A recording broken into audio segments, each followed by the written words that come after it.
En realidad, para decir dos palabritas sobre eso, el psiquiatra primero estudia medicina, es un médico, con lo cual puede medicar, después hace la especialidad de psiquiatría, que son 4 años más en general.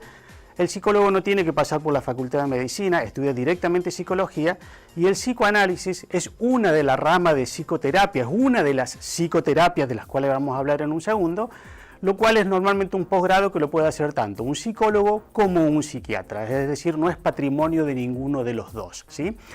En la primer placa nosotros tenemos una imagen, yo quise traer la imagen de Sigmund Freud, porque en realidad Sigmund Freud fue el padre del psicoanálisis. Cuando nosotros realmente hablamos o decimos la palabra psicoterapia, a muchos la primera imagen que se le viene es la de este señor. Este señor, en mi modestísima opinión, ha sido el humanista del siglo pasado, es decir, es la persona que más ha conocido, que más ha estudiado, que más ha podido definir e interpretar el comportamiento de las personas, los sentimientos, las emociones, las actividades, los sueños, la forma de pensar y de actuar, tanto de las personas, llamémosle sanas, como aquellas que tienen algún tipo de conflicto. A tal punto que yo hoy diría que si nosotros colocamos a la salud mental hoy como un edificio, sin ninguna duda que el lugar que se merece Sigmund Freud es el ser la piedra fundacional de ese edificio, es decir, el soporte de la psiquiatría o de la salud mental actual. Pero como recién decíamos, en realidad a veces uno confunde estos términos y hoy hay especialistas para determinadas técnicas, los cuales nos pueden ayudar en función de cuál es el conflicto que podemos llegar a tener. En la segunda placa, si el señor director nos acompaña, acá vemos una placa simple, habla de los tipos. La psicoterapia puede ser individual, de pareja o familiar.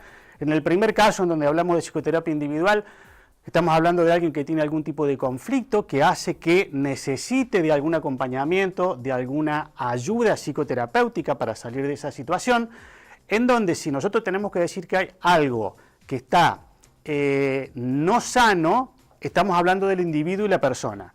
En el caso de la psicoterapia de pareja o familiar, ya no estamos hablando de un problema de uno de los miembros, sino que en realidad estamos hablando de un problema de lo que significa el micro familia o el micro pareja, es decir, lo vincular. Posiblemente las dos personas en una pareja pueden estar las dos sanas, pero tienen una dificultad de conflicto. Entonces lo que falla no es una cuestión individual, sino una cuestión comunicacional. Y en el caso de familia pasa exactamente lo mismo. A lo mejor hoy hay una dificultad en la comunicación y no estamos hablando de que alguien esté enfermo. Lo que está enfermo en última instancia es el vínculo, que puede generar en cada uno determinado tipo de síntomas. Si nos acompaña el señor director a la siguiente placa, acá vemos 3 psicoterapias. La primera psicoterapia es la psicoterapia psicoanalítica, en realidad algo muy parecido al psicoanálisis. El psicoanálisis, para que más o menos ustedes me entiendan, es lo que vemos muchas veces en las películas, como aquella persona que se tira al diván y el psicoanalista se pone detrás escribiendo y sin decir ninguna palabra, sin participar. Hoy en realidad eso es un poco más escaso, en realidad hoy se trabaja mucho tete a tete, o sea, cabeza a cabeza, entre el psicólogo o el psicoanalista y el paciente. Y normalmente la psicoterapia psicoanalítica o el psicoanálisis habla sobre el consciente e inconsciente, es decir, lo que ellos descubrieron, en general el primero fue Sigmund Freud, es que el psiquismo del ser humano se dividía entre el consciente y el inconsciente, y que el inconsciente uno podía llegar a través de los actos fallidos, las interpretaciones de los sueños. Los psicoanalistas son muy buenos interpretando el tema de los sueños, y en general a través de la asociación libre. La asociación libre significa que la persona, sin recibir ningún tipo de pedido que hable de algo, empieza a hablar libremente lo primero que se le venga a la cabeza. Eso con respecto a la cuestión del inconsciente. Y lo otro sobre lo cual se basa el psicoanálisis es que ellos parten dentro de su marco teórico que el paciente hoy está sufriendo una sintomatología determinada, pero por un conflicto que se produjo en la infancia, o sea, en el pasado del paciente, y que ese conflicto quedó dormido a nivel inconsciente y hay que traerlo a nivel consciente para que el paciente sane o cure. Por eso muchas veces en el psicoanálisis las terapias son bastante prolongadas, son muy largas, porque es muy difícil llegar a una situación conflictiva que uno lo tiene inconsciente, dormido, a lo mejor como un mecanismo de defensa. Las terapias cognitivas comportamentales, en general estas terapias son más conscientes, son más aquí y ahora, es decir, El paciente muchas veces nos dice en la consulta, a mí el psicólogo no me gusta porque me empieza a preguntar cuando tenía 5, 6, 7, 8 años y en realidad yo tengo un problema actual. Bueno, los psicoanalistas en general tienen una propensión hacia eso, pero obviamente que hay algunas patologías que son útiles para ese tipo de técnica. Esta en general actúa sobre los pensamientos, emociones y conductas de la actualidad.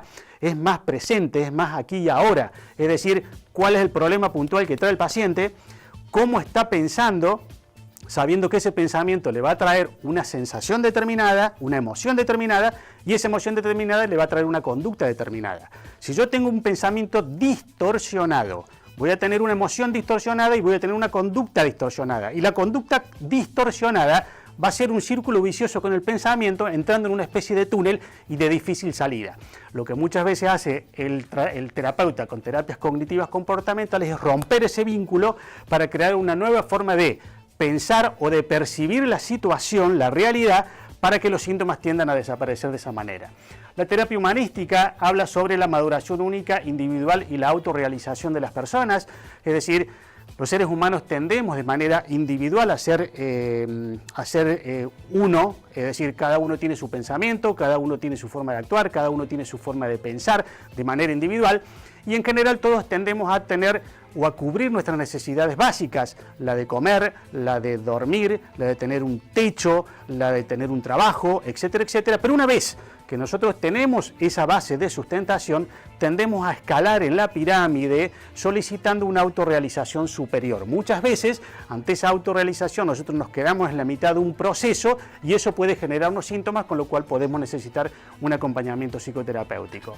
Si nos acompañan en la próxima placa, acá vemos 5, vamos a tratar de hacerlo un poquito rápido, pero la terapia sistémica habla de el entorno inmediato y social, es decir, la teoría sistémica habla mucho sobre plantear la problemática desde el problema familiar. Son los que normalmente cuando va un paciente a la consulta le dicen, bueno, yo quiero que venga su familia, quiero que vengan sus hijos, quiero que participen su esposo, su esposa, en fin, el núcleo donde la persona se está moviendo, porque en definitiva nosotros somos nuestro entorno, aparte de ser nuestros genes, somos nuestro entorno.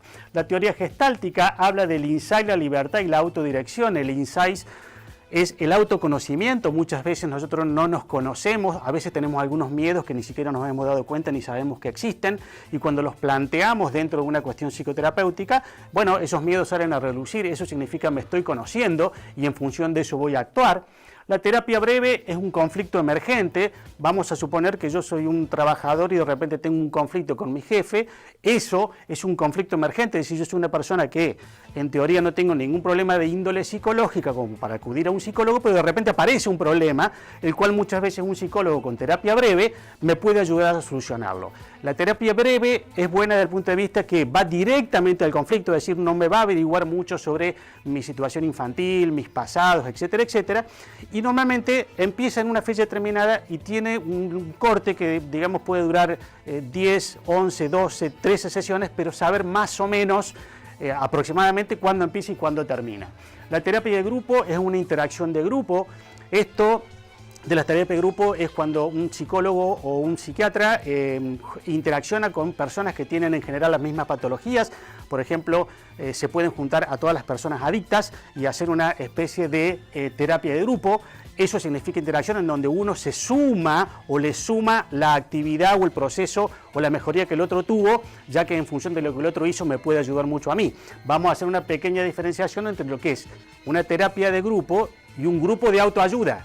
Un grupo de autoayuda es donde en general no está direccionado por un terapeuta, por un profesional, sino que en realidad está direccionado y controlado por los pares, o sea, por las mismas personas que han salido de esa situación.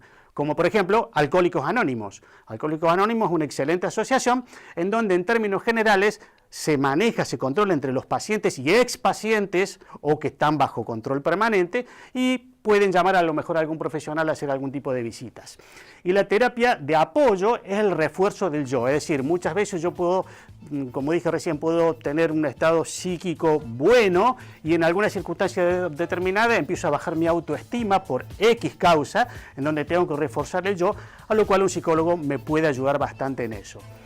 Si pasamos a la próxima placa, y esta es la última, Dice, la psicología es el arte de acompañar a otra persona al encuentro de sí mismo.